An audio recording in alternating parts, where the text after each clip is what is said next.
Colette, c'est d'abord une œuvre, 16 romans, plus de 1200 articles, avec des mots infusés d'une sensualité ravageuse. Ses phrases sentent la peau, les fleurs, les moissons. Colette tutoyait la vie, elle multipliait les scandales. Ses tranches de vie sont autant de tranches de gâteau. Colette, à la fin de sa vie, notamment après la Seconde Guerre mondiale, est une sorte de sainte patronne des lettres. Tout le monde vient voir Madame Colette, tous les grands écrivains étrangers viennent lui rendre visite. Il y a quelque chose de l'ordre du physique, en fait, dans l'influence qu'un auteur ou qu'une œuvre peut avoir sur vous. C'est-à-dire que ce n'est pas simplement quelque chose d'intellectuel, c'est quelque chose qui va modifier votre façon de sentir, votre façon de percevoir le monde. Ça, c'est quelque chose que quelqu'un comme Le Clésio a très bien dit en 1973 pour le centenaire de la naissance de Colette. Il dit que finalement, quand on a lu Colette, on appartient à son monde et on ne peut pas en sortir.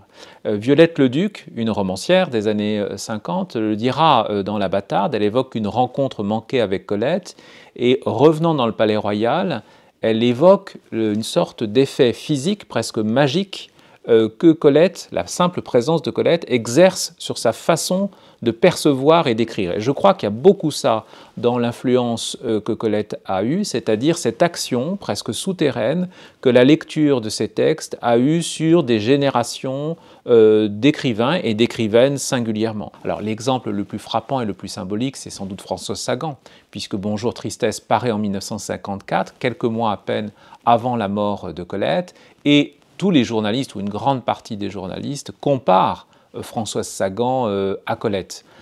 Par la jeunesse, souvenons-nous que Colette est arrivée à la littérature très jeune, elle avait une vingtaine d'années quand elle a publié Claudine à l'école, par le sujet très osé, par la mise en scène d'une jeune héroïne qui assume son droit au plaisir, à une forme de sensualité. Quand elle écrit Bonjour Tristesse, elle envoie un exemplaire à Colette, qui est encore présidente de l'Académie Goncourt, donc ça peut être aussi un envoi intéressé, en lui disant à Madame Colette, en espérant que ce livre lui donne 1/1000 du plaisir que ces livres m'ont offert. Dans le cas de Simone de Beauvoir, je pense que c'est un peu différent. Elle n'y va pas parce que c'est une obligation d'aller rendre grâce à Colette, elle y va par curiosité et par amour. Elle le dit d'ailleurs à Nelson Algren, son amant à l'époque.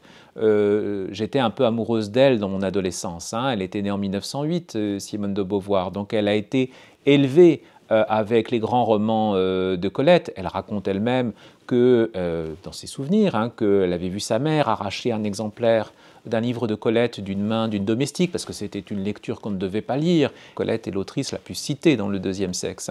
Christine de Rivoire, un demi-siècle plus tôt, quand elle a publié Le Petit Matin, il est évident que ces courses effrénées à cheval à travers la forêt landaise, cette impression de communion, d'harmonie avec la nature, notamment à la naissance du jour, ça a été dès l'époque, comparé à l'œuvre de Colette. Et aujourd'hui encore, nombre d'écrivaines continuent de s'inspirer de son œuvre et de sa trajectoire de femme libre. Amélie Nothomb raconte très bien comment elle a découvert qu'une phrase pouvait être belle en lisant un texte méconnu de Colette d'ailleurs, qui s'appelle La Cire verte. Et elle dit qu'en lisant cette phrase, elle s'est surprise à relire plusieurs fois cette phrase, tant la beauté en fait plastique, sonore, physique de cette phrase la fascinait. Si je regarde le monde contemporain, vous avez une jeune autrice, Emma Becker, que régulièrement dans la presse on compare à Colette. Si je pense à des romanciers ou romancières qui travaillent beaucoup sur le style, quelqu'un comme Marie-Hélène Lafon par exemple, est quelqu'un qui par le style, ses thématiques proches de la nature, du monde animal,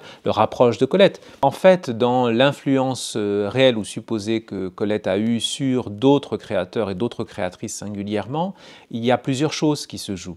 Il y a évidemment le parcours de la femme, c'est-à-dire de cette petite fille de province, d'une famille désargentée qui monte à Paris, qui est exploitée par son premier mari et qui va réussir par la force de sa seule volonté, par son génie personnel, par son travail, à s'émanciper, à conquérir la reconnaissance, puis la gloire. C'est quand même un parcours qui est extrêmement inspirant.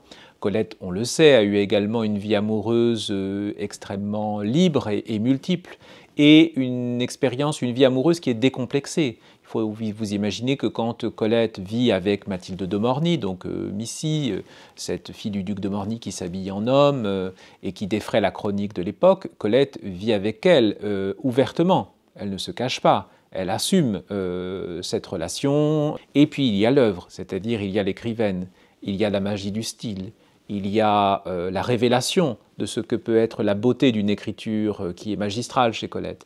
Et ça, il est certain que ça joue beaucoup dans l'influence qu'a eu Colette. Et Gérard Bonal disait quelque chose que je trouve assez juste. Il disait « Il n'y a pas d'écrivain authentique qui n'admire pas Colette ». Un écrivain authentique pour Gérard, c'était un écrivain qui travaille l'écriture, qui travaille la langue, qui est à la recherche, comme dirait Colette, du mot meilleur et meilleur que meilleur. Tous les écrivains, écrivaines qui mènent ce travail sont en baba d'admiration devant Colette. Avec des mots de tous les jours, Colette écrivait comme personne. Elle a fait de sa vie une œuvre et de son œuvre une leçon de liberté.